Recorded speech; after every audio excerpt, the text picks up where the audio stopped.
Assalamualaikum warahmatullahi wabarakatuh. Semoga kawan Mamang selalu diberi kesehatan dan dilancarkan rezekinya. Di sini kita akan membahas tentang peristiwa kejadian yang terjadi di dunia ini. Cerita kali ini datang dari Cilegon, di mana ada seorang suami yang profesi sebagai dukun yang tega menghabisi istrinya sendiri, akibat sang istri tidak menuruti aturan dan pantangan yang dibuat oleh suami. Bagaimana cerita selanjutnya? Daripada penasaran, langsung aja kita ke ceritanya. Seorang yang berinisial RH 46 tahun, tinggal di sebuah daerah, tepatnya di Jalan Ketumbar, Kelurahan Ciwaduk, Kecamatan Cilegon, Kota Cilegon. Kehidupannya cukup sederhana. Namun meski begitu menurut para tetangganya, dia ini memiliki banyak aspek yang misterius di dalam kehidupannya.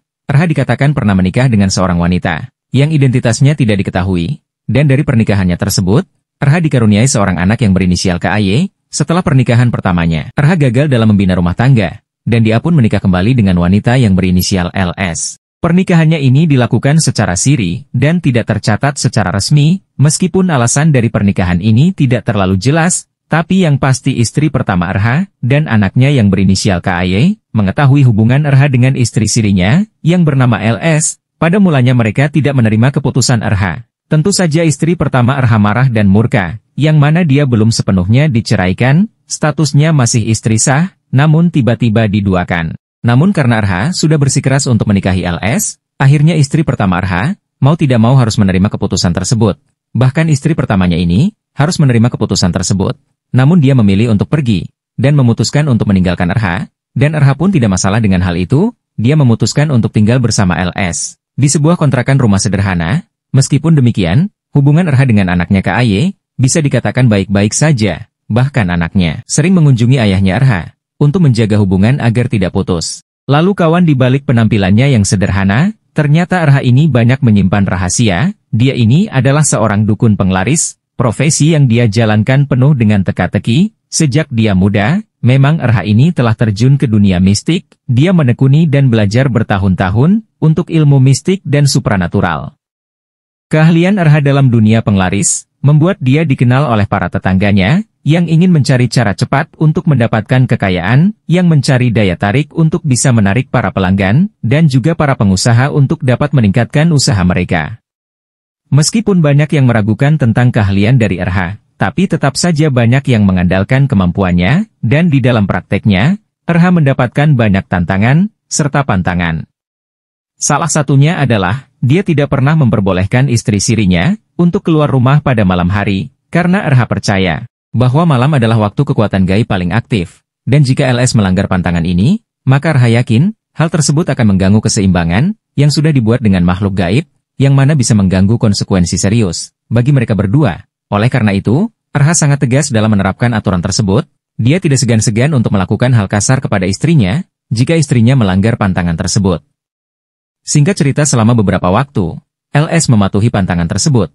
Namun pada suatu malam, ada situasi yang mendesak, yang membuat LS ini memutuskan harus keluar rumah, tanpa memberitahu RH. Namun ketika RH menyadari bahwa istrinya tidak ada di rumah, dia merasakan adanya kecemasan yang mendalam. Kecemasannya ini tidak hanya berupa khawatir pada keselamatannya LS, tapi dia juga takut akan akibat pelanggaran aturan, yang bisa mempengaruhi perjanjian antara dia dengan makhluk gaib.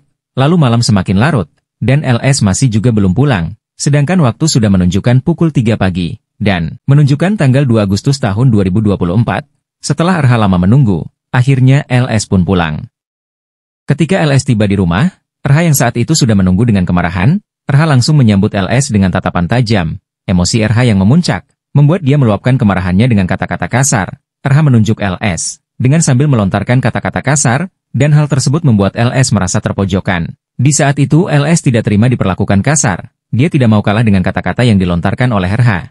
LS pun membalas dengan kata-kata yang sama, yang membuat keduanya terlibat dalam cekcok adu mulut. Pertengkaran sengit pun tidak terhindarkan. RH dengan kemarahan yang besar, membuat RH memakai fisik. Di saat itu dia memukul istrinya dengan berkali-kali, membuat LS merasa kesakitan. LS yang menderita dengan pukulan tersebut, membuat LS memohon kepada RH, agar menghentikan aksi kasarnya. Namun kemarahan RH belum juga mereda, dan membuat emosinya terus-menerus meluap, dan memukul LS tanpa henti.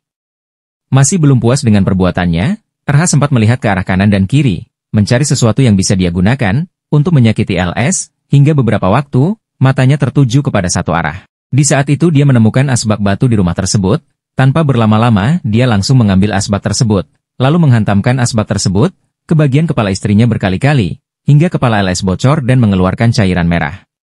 Di saat itu, LS pun berteriak sejadi-jadinya, dia tidak bisa menahan kesakitan, dan dia tidak bisa menghentikan aksi dari RH. Namun RH yang di saat itu sudah gelap mata, dia tidak menghiraukan dan dia sama sekali tidak merasa hiba.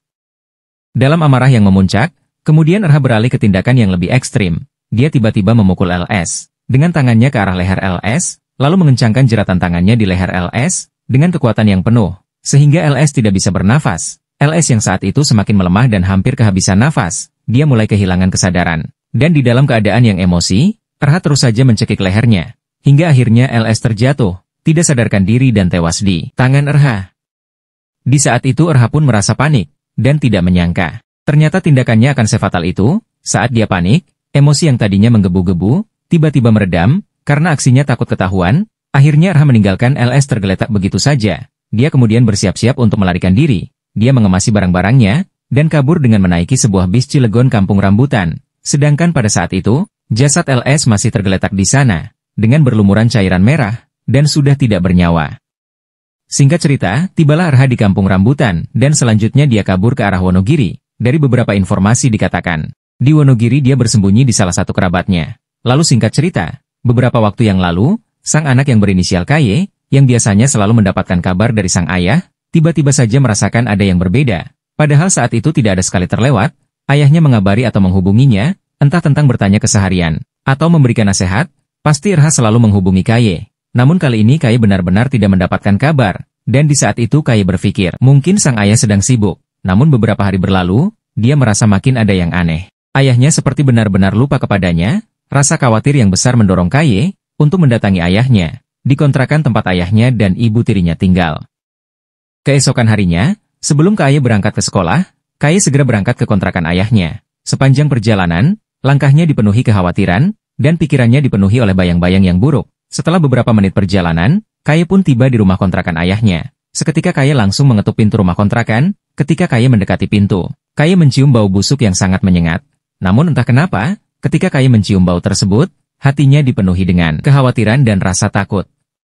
Seketika KY mencari tahu apa yang sebenarnya sedang terjadi. Dan KY juga berpikiran positif tentang adanya bau itu, kemungkinan itu bau bangkai tikus, pikirnya KY, dan saat itu pintu rumah terkunci dari luar, dan KY sudah mengetuk pintu beberapa kali. Namun tidak ada jawaban juga, dikarenakan dia masih penasaran, namun dia tidak bisa membuka pintu tersebut. Akhirnya KY menghubungi kerabatnya untuk meminta bantuan. Setelah kerabatnya datang, dia langsung menghampiri KY. Tapi saat itu, mereka juga tidak bisa membuka pintu itu. Kemudian mereka menghubungi keamanan setempat, dan setelah itu, ternyata banyak warga yang mendengar berita tentang bau busuk yang berasal dari rumah RH ini, sehingga warga datang berbondong-bondong ke lokasi. Beberapa orang di sana lalu mencoba membuka paksa rumah tersebut, dan ketika pintu itu didobrak dan berhasil dibuka, mereka semua terkejut dan berteriak. Teriakan itu membuat semua warga semakin penasaran, dan teriakan itu disebabkan karena mereka melihat sesosok mayat yang kepalanya sudah membusuk dan tidak dikenali. Di saat itu, wajah dari korban benar-benar tidak dikenali. KY pun menangis histeris melihat kondisi ibu tirinya mati dengan cara mengenaskan. Jeritanya yang dipenuhi kepedihan, membuat pandangan warga sekitar tersebut terpaku, dan tidak percaya apa yang mereka semua saksikan. Dalam sekejap berita buruk ini langsung menyebar ke seluruh desa. Beberapa warga di sana kemudian langsung sigap. Beberapa orang yang ada di sana, ada yang langsung menghubungi pihak kepolisian, dan ada juga yang menghubungi pihak rumah sakit. Polisi segera dipanggil ke tempat kejadian, dan tidak lama setelah menerima laporan tersebut, polis pun langsung datang. Ketika para petugas melihat kondisi LS yang sangat mengenaskan, mereka langsung tahu bahwa ini bukan sekedar kematian biasa. Mereka langsung mengamankan jenazah tersebut dan membawanya ke rumah sakit dengan menggunakan ambulans. Bahkan beberapa anggota polisi lainnya, sejak mereka tiba, mereka sudah mulai melakukan penyelidikan. Lalu di lokasi kejadian, pihak kepolisian segera melakukan pengamatan menyeluruh.